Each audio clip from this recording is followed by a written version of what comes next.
Hello student, आप सभी का हमारे यूट्यूब चैनल पाइनो विनोद एजुकेशन में वेलकम है। आज मैं आप लोग के सामने 11वीं कक्षा का सेमेस्टर 1 का इंग्लिश ग्रामर के ऊपर वीडियो लाया हूं। जैसा कि आप लोग जान रहे हैं कि 13 सितंबर से आप लोग का एग्ज़ाम होने वाला है, तो इंग्लिश ग्रामर का मैं जो वीडियो लाया हूं उसमें का अधिकांश क्वेश्चन सैम्पल पेपर का है। और आप लोग यह वीडियो देख लीजिएगा तो आप लोगों के लिए एग्ज़ाम में ज़रूर ही लाभ पहुंचेगा आपको।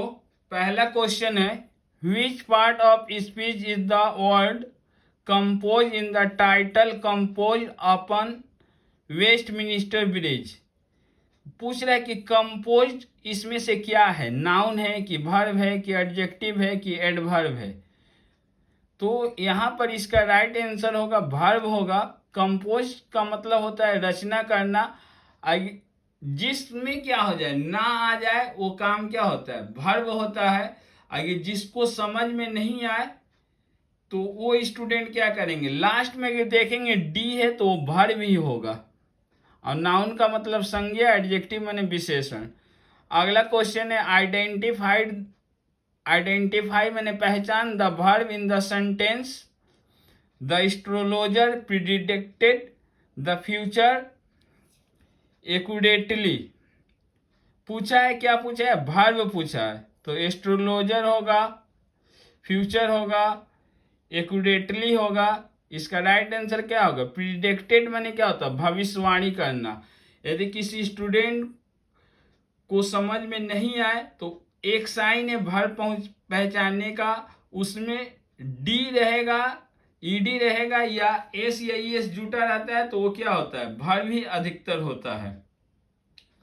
आप लोग पार्ट्स ऑफ स्पीच अच्छा से पढ़ लीजिए और इसके साथ टेंस को ठीक ढंग से जान जाइए और जिरेंट पढ़ लीजिए। तो आपका लगभग 5 नंबर का जो ग्रामर आएगा वो आप लोग पूरा सही ही एग्जाम में कर दीजिएगा।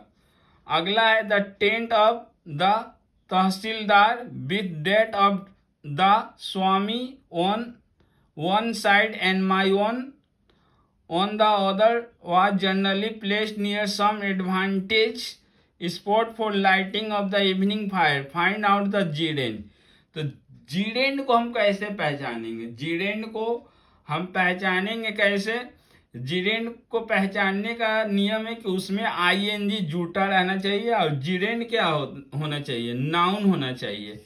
जीरेंड क्या होना चाहिए, नाउन होना चाहिए। नाउन माने संज्ञा। तो यहां पर इवनिंग नाउन नहीं है, लाइट क्या है, प्रकाश नाउन है, तो उसमें आईएनजी जुटा है। तो इसका राइट आंसर क्या होगा, लाइटिंग होगा। जैसे running is good for health, ये भी क्या है, जीरेंड का उपयोग देखिए शुरू में होता है। Running is good for health, swimming is good for health, dancing is fun. जो भर में आईएनजी जुटा हो अगर शुरू में रहे तो वो क्या होता है, जीरेंड ही होता है। अगर आपको एग्जाम में नहीं समझ में आ रहा है तो आप देखिए कि किस ऑप्शंस में आईएनजी जुड़ा हुआ है। ठीक है, अगर 2 ऑप्शंस में रहेगा तब आपको प्रॉब्लम हो सकता है। मेरा अधिकतर देखने को मिल रहा है कि एक ही ऑप्शंस में आईएनजी जुड़ा रह रहा है।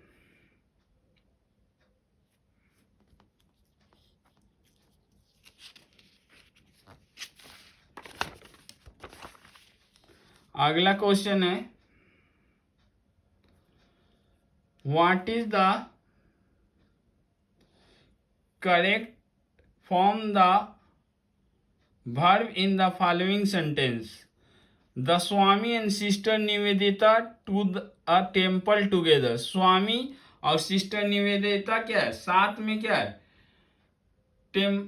जाते हैं मंदिर। तो यहाँ पर क्या है, गोइंग नहीं होगा। गोइंग क्यों नहीं होगा, क्योंकि इसमें क्या है, आईएनजी जुटा है। प्रेजेंट कंटिन्यूअस कब होगा, जब यहाँ पर इज एम आर रहे। गोन भी नहीं होगा, वर्ब का तीसरा रूप नहीं होगा। तो यहाँ पर देखिए प्रेजेंट टेंस का 2 गो है, गो है और गोज है। तो स्वामी एंड सिस्टर निवेदिता, यहाँ पर क्या है, पुलर सब्जेक्ट है, 2 लोग है, स्वामी जी भी है और उनकी शिष्या क्या है, सिस्टर निवेदिता भी है। तो 2 लोग जब रहेगा तो पुलर सब्जेक्ट हो जाएगा। तो वर्ब में क्या है, एस या ईएस नहीं जुड़ता है। प्रेजेंट टेंस के सिंगुलर सब्जेक्ट जब रहेगा तब वर्ब में एस या ईएस जुटेगा। ठीक है, इस आधार पर इसका राइट आंसर गो होगा। यह वीडियो मैं दोबारा बना रहा हूँ, एक बार बनाया था लेकिन धुंधला हो गया था, जिसके कारण से मुझे फिर से बनाना पड़ रहा है, इसलिए इसमें टिक आउट किया हुआ है। नेक्स्ट क्वेश्चन है, choose the correct conjunction to complete the sentence. He was brave, वो बहादुर है। ही वॉज ऑफ्टेन रेकलेस, वो प्राय लापरवाह, सॉरी, ही वॉज ब्रेव वो बहादुर था, और ही वॉज ऑफ्टेन रेकलेस वो प्राय लापरवाह भी था। तो यहाँ पर आप लोग देखिए कौन सा कंजक्शन होगा। वो बहादुर था, सो मैंने इसलिए वो लापरवाह था, ये भी नहीं हो रहा है, एंड भी नहीं जच रहा है और भी नहीं जच रहा है। यहाँ पर राइट होगा बट। अगला है, which word is the objective in the sentence. Objective नहीं होगा, यहाँ पर एडजेक्टिव होगा, लिखने में भूल हो गया है। एडजेक्टिव कौन सा है, एडजेक्टिव माने विशेषण। तो the beautiful Bengal seller arrived early. Beautiful माने सुंदर, बेंगल्स विक्रेता, अराइव्ड माने पहुंचना, अर्ली माने जल्दी।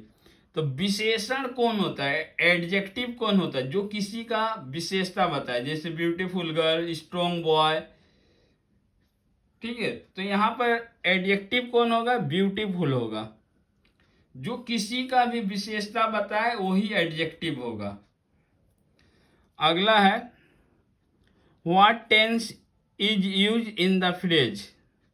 फ्रेज में कौन सा टेंस का प्रयोग किया है, Wordsworth describe the morning scene. तो यहाँ पर देखिए, यहाँ पर डिस्क्राइब माने वर्णन करना, इसमें क्या है, एस जुटा हुआ है। तो एस या ईएस किस में जुड़ता है, एस या ईएस जुड़ता है आपको प्रेजेंट इंडेफिनिट टेंस में ही जुड़ता है। तो इस आधार पर ये क्या है, प्रेजेंट टेंस है। एस या ईएस जुटा रहेगा तो कौन सा टेंस होगा, प्रेजेंट टेंस होगा।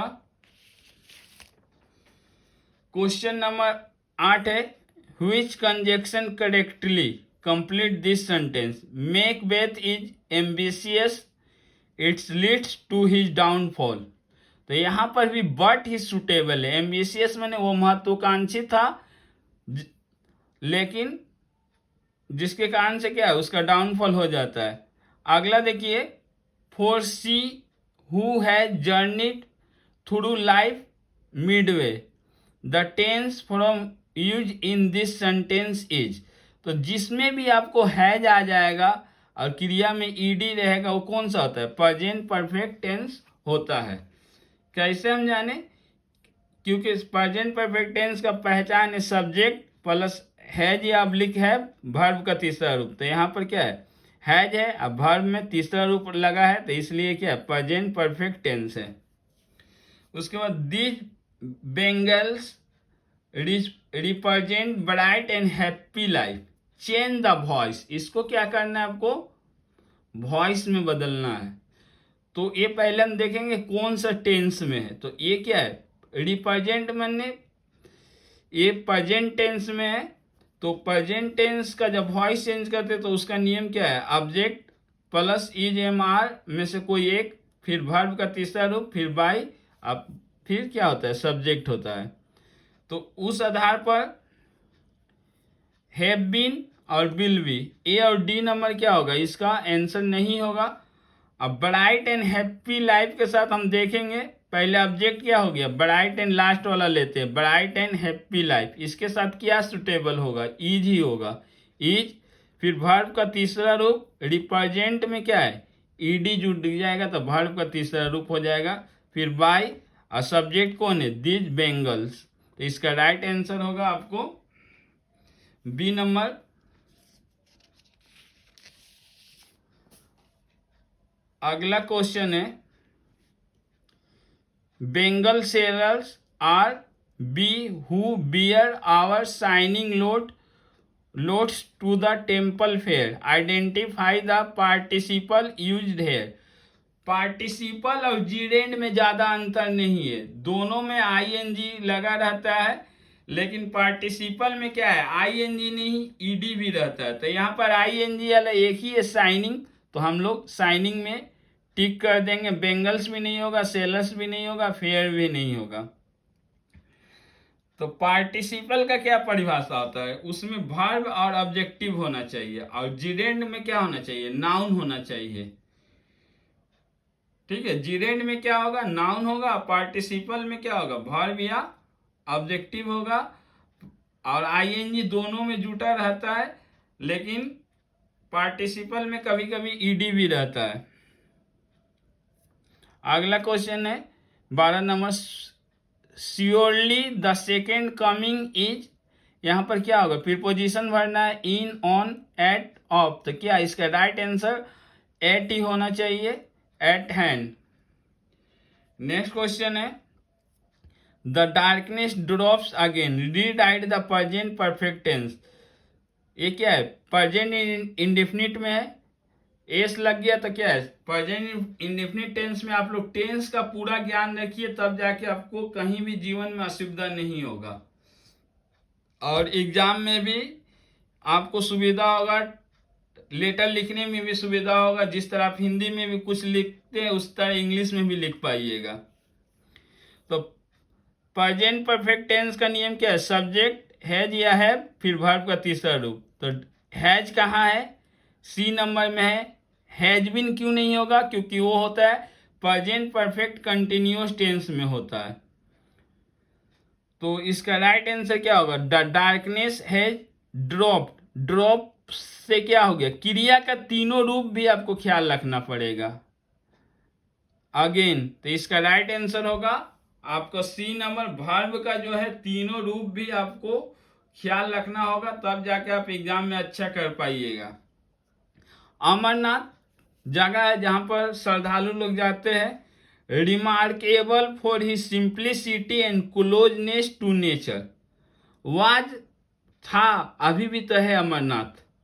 हैज बीन भी नहीं लगेगा और हैड बीन भी नहीं लगेगा, ये प्रेजेंट में, तो प्रेजेंट के लिए क्या है, इज होता है।